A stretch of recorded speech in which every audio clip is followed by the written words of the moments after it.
Hi guys, my name's Laura and I'm the Specky Seamstress. Welcome back to my channel. Today I'm going to be talking to you all about African wax print fabric. This video is part of Ankara Appreciation Week, which is being organised by Lena from That Lena King and Juliet, who is Juliet Uzor on Instagram and on YouTube. And I will link their details below. There's loads of people taking part in this Appreciation Week, and I'll try and link everyone's details down below, and I'll link the original post so that you can find out all about the week and what's going on throughout the week. So, where do I start? For those of you that have been watching this channel for a while, you'll know that I am a lover of African wax print fabric and have quite a collection and a fair few makes to show you as well. I was really delighted that Lena was happy for me to take part in Ankara Appreciation Week, because I think more people should make with this fabric. It's great. And I will tell you why in this video. So we've agreed on 2 videos in this week about Ankara Appreciation Week, and I'm really delighted to be bringing you a little challenge that I'm setting myself, which will come at the end of this video, and then the results of the challenge on Friday. Hopefully, if I've got all of my sewing done. At least the update of the results of the challenge on Friday. Now, with African wax fabric, I just think, what is there not to love? I won't end there, I will elaborate. But I love bold print, as you guys know, and I love bright colours. But I think with African wax fabrics, there are so many prints and designs out there that there really is something for everybody. I've spoken with people in the past who have said, oh, I'd like to sew with Ankara fabric, but all the prints are like too bold, they're not really my style. But actually, when you dig into it and when you have a look a bit further, there are so many different prints. This print is quite bold, but it's a far more muted colour than perhaps you might immediately think of when you think of Ankara fabric. And I just love all of the different designs and how bold they are, and also all of the detail of them, because you get a really layered pattern with African wax. Quite often you'll think that fabric will have a black background or a green background, but it's actually a different coloured background with lots of different dots of that colour, so it gives the impression from afar. And you get lots of fabrics that have got these lovely details of prints within parts of the pattern, and I just love that extra detail, along with bright colours and bold prints and a little bit of quirky. They just make me happy, and they make me smile, and going to shop for them makes me smile. I love going to a market stall and flicking through the bolts of fabric and like the satisfying clunk they make as you're looking through them of like a good weighty piece of fabric, and just all of the colours and everything on show is wonderful. I love it. I haven't actually bought any African wax fabric in person, like from a market, for quite a while, partly because I haven't been going shopping because nowhere is open at the minute, and partly because I do have quite a lot of fabric in my stash, and partly because I no longer work somewhere where I can walk to a market stall on my lunch break and buy wax fabric, which is sad. Should definitely be in part of my job search criteria, I think, because it does definitely give you a pick-me-up.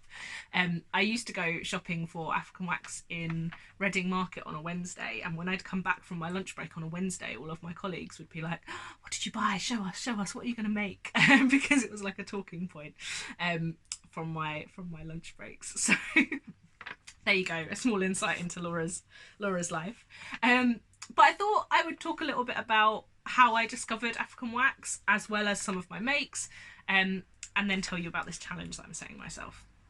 So I first bought African wax fabric when I was in Uganda in 2013.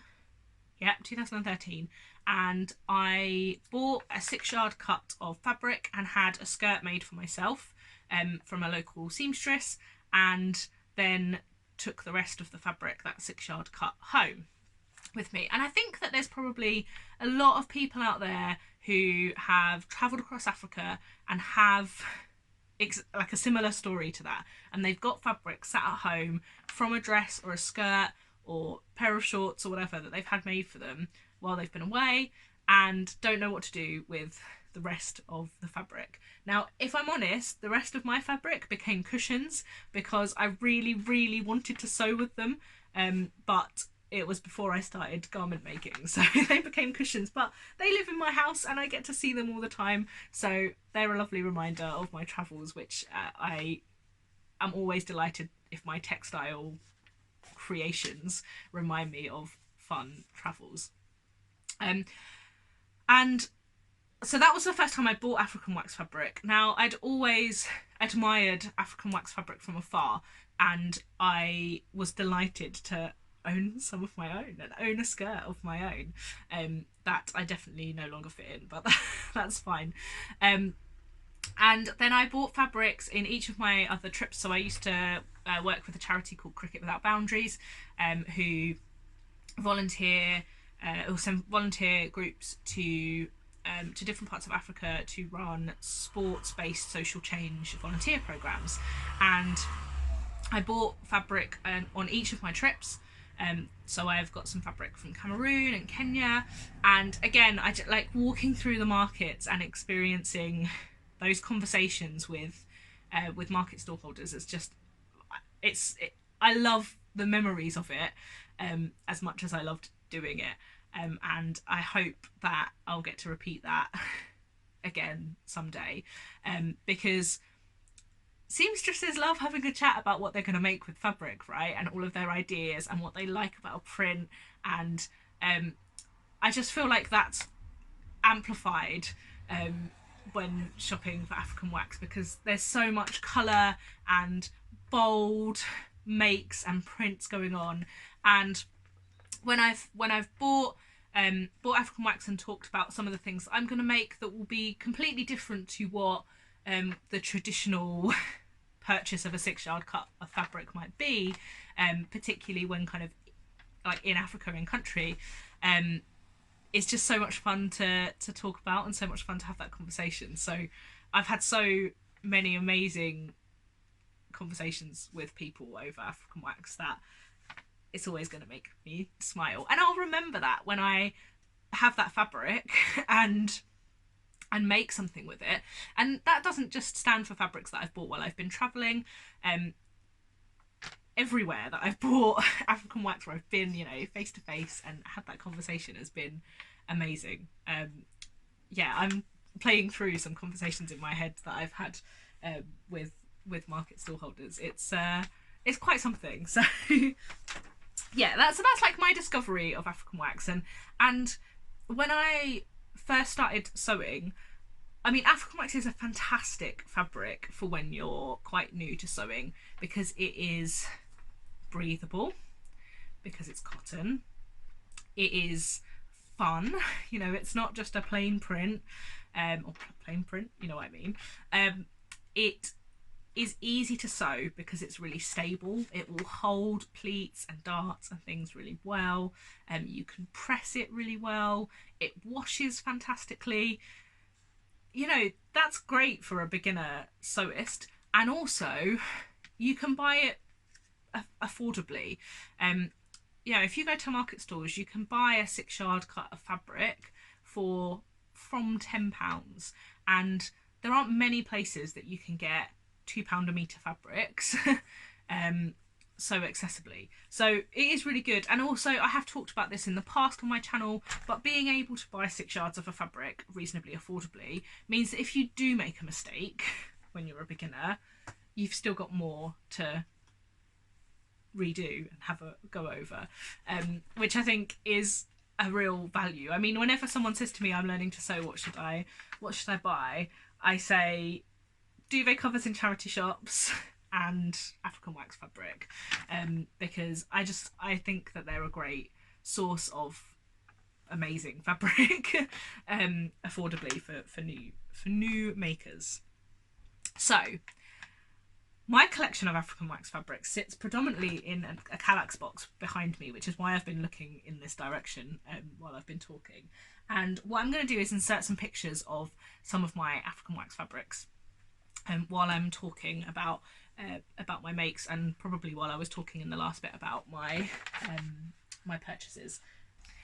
So if you would like to be buying African wax fabric and your local fabric stall, your local market doesn't have a fabric stall, I'm going to pop in some links down below of some of the places that I buy African wax online from the UK, and yeah, check them out and have a look. I'm sure that there will be plenty of inspiration of where to buy African wax fabric from all of the other creators taking part in this week. So do go and check them out and check out the rest of the post, because I think I'm worried for my bank balance because I think I'll be buying from some new places, I am sure. So a lot of people ask me, what can you make with African wax fabric? I get asked that a lot, like, oh, I really love it, but I never know what I'm gonna make with it. And I mean, the answer really is kind of anything you want. I really love displaying Ankara prints on quite simple style line patterns because I want to let them speak for themselves. So I'm wearing a Jenny Smith Studio Riley collection top, which I've talked loads about in a previous video, which I'll link to. This is a version which I made from a top that I thrifted. I bought in a vintage store, which needed some repair and some love, so I recut a new top from it. I wear this all the time, and it's a very much like work from home MVP for me because it's super comfy. African wax fabric becomes so soft and so lovely once it's been washed several times, and when I picked this up in a vintage store it was already super soft and super like worn in, so I was very pleased to add this to my collection. I have made cami tops, which I think are a really lovely way to showcase a big print in quite a simple way. They look great for tulip skirts, for A-line skirts, for pencil skirts. I don't wear a lot of pencil skirts, but I coo over all the ones I see on Instagram all of the time. They make fabulous culottes because they keep their shape really beautifully. You can make wonderful maxi skirts and maxi dresses from them. I've also, I'm a big proponent of the Tilly and the Button Stevie top for African wax prints because there aren't any darts in it. I don't wear a lot of clothes that don't have darts in them, but I do have quite a few Stevie tops, and I've got a couple of African wax print ones, including my chicken make, which you guys will have seen in previous videos. And I mean, I needed a dartless bodice, a dartless top for that to shine, definitely. I'm really excited about making a Misty Cami fitted bodice hack dress with an African wax. I haven't yet, but it's on my list. My list is long. They also make fantastic like shirts, jackets, coats. I mean, I almost don't know what else to tell you. They pretty much make anything. They have good structure, so you can make incredible statement sleeves. I'm sure that Juliet will be talking about that in her posts for Ankara Appreciation Week. So you can kind of have quite a lot of fun with them. They take pleats and pressing really well. So tulip skirt is a perfect way to display a beautiful print and a bit of structure at the same time, as well as things like peplums and things like that. Have I convinced you yet that you can really make pretty much anything you want with African wax? No, I must have done because there's just so many opportunities. It's just a really lovely cotton fabric. I've recently made the washi dress, the extended sizing for the Made by Ray washi dress from an African wax that Lena actually kindly sent me when we did some swaps last year, and that worked really, really well. It held the pleats lovely and shared really well. That video, I've got a video talking about the washi dress, which I'm going to put out probably on Thursday. It's going to be a little bit out of sync because I filmed it last week So it might seem a little bit out of sync, but I thought it went well with this week's Ankara Appreciation week, as I made it from Ankara fabric. So yeah, all kinds of amazing makes that you can create with African wax print. I'll have hopefully been popping in pictures of some of my makes with African wax here. Oh, I just hit myself in the face. That was a bit of a violent wobble. But I thought what I would talk about is the challenge that I'm setting myself, because one of the reasons I do love African wax is that it comes in a 6-yard cut, but sometimes that causes me some confusion. No, that's probably the wrong word. Overthinking is probably the right word, because what happens is I think, well, I've got 6 yards, I could make anything with this fabric, and then I get a bit overwhelmed with all of the opportunities of making anything with the fabric, and then I don't. So I have a fabric which should be really visible because I'm hoping to sew with it today, but is not. But I'm gonna put in a picture of it here for you, and it is a fabric that actually it's a little bit of a cheat on the, well, not a cheat, but I received this fabric as part of my Stamp Africaine African Wax subscription box that I was part of for a few months, and I absolutely loved it. Like, when I opened the box, I fell in love with it. Now, the subscription box used to come with a 6-yard cut, a 3-yard cut, and then a couple of smaller cuts, and I was absolutely gutted I only got 3 yards of this because I wanted 6 yards. It's been sat in my stash for probably the best part of a year because I have too many ideas of what to make with it. And then Molly from Made in Hucknall destashed her 3-yard cut of it. So now I have 6 yards of it, which means I'm setting myself a 6-yard challenge. I have plenty of fabrics, plenty of Ankara fabrics in my stash that I have 6 yards of that I haven't sewn. So I'm going to take this one that I absolutely love and I'm going to turn it into 3 wonderful garments to show you on Friday. Now on Friday I'm going to be talking a little bit more about all of the different things you can do with a 6-yard cut of fabric, and I know that Lena is going to be talking about that as well, so do go check out her posts on this. I'm just going to be showing my take on it, and for that I need to get cracking because I am going to make a Made by Ray washi dress. So I'm going to make a dress. My plan, I hope, is to make a dress, a top and a bottom. That is my plan. I haven't quite decided what patterns I'm going to use yet for the other 2 makes, but I am going to be making a Made by Ray washi dress. So wish me luck. Check in again on Friday, and until next time, bye.